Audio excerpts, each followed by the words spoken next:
मैंने अपनी साधारण सी योग्यता और आपके असाधारण स्नेह के बल पर यह संकल्प लिया है कि साहित्य और इतिहास की वो मशालें जो खंडहर हो चुके पुस्तकालयों और अवशेष मात्र बचे किलों में अब तक प्रज्वलित रहने के लिए संघर्ष कर रही हैं, मैं उन मशालों को खुले आसमान के तले ले आऊंगा ताकि उनका आलोक आप तक पहुंचे। आप देखें कि हमारी धरोहर कितनी भव्य है, हमारा इतिहास कितना उज्जवल है।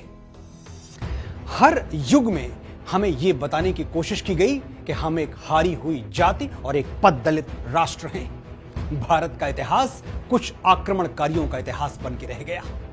हमें भारत जानना है तो पहले तुगलकों, लोदियों, गोरियों, गजनबियों, खिलजियों और मुगलों को जानना पड़ता है। मुझे इस पर आपत्ति है और आपको भी होनी चाहिए। भारत का इतिहास सिर्फ दिल्ली का इतिहास नहीं है।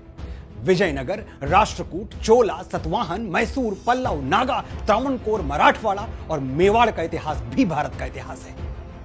कुछ लुटेरे कहीं से हमारे घर में घुस आए और हमारा स्वाभिमान इतना शिथिल पड़ गया कि हमने उनको न सिर्फ घर की चाबियां थमा दी बल्कि उनके कफन दफन के सैकड़ों वर्षों बाद भी उनके नाम की तख्तियां हमने अपने दरवाजों पर टंगी हुई छोड़ दी। भूल हुई है, हमसे बहुत भारी भूल हुई है, लेकिन इस भूल पर पश्चाताप के आंसू नहीं, नव जागरण की स्याही बहनी चाहिए। मेरी कलम ये प्रयास तब तक करती रहेगी जब तक मेरी शराओं में रक्त की एक भी बूंद शेष है। मेरा विरोध हो रहा है, इतना ज्यादा हो रहा है कि हाड़ मांस के बने हुए इंसान की हिम्मत चटक के टूट जाए, लेकिन मैं अपनी रीढ़ की हड्डी से छल नहीं कर सकता, झुक नहीं सकता।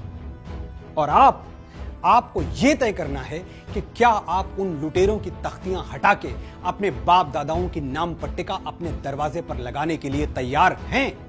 क्या आप उस भारत को जानना चाहते हैं जिसका सारा इतिहास तप्त जगमग है, वीरता वन्य से भरी हुई रग रग है? क्या आप भारत भूमि की अनकही व्यथा सुनना चाहते हैं? मैं पप्पू हूं, हमने टोटी चोरी कर ली, हम गधे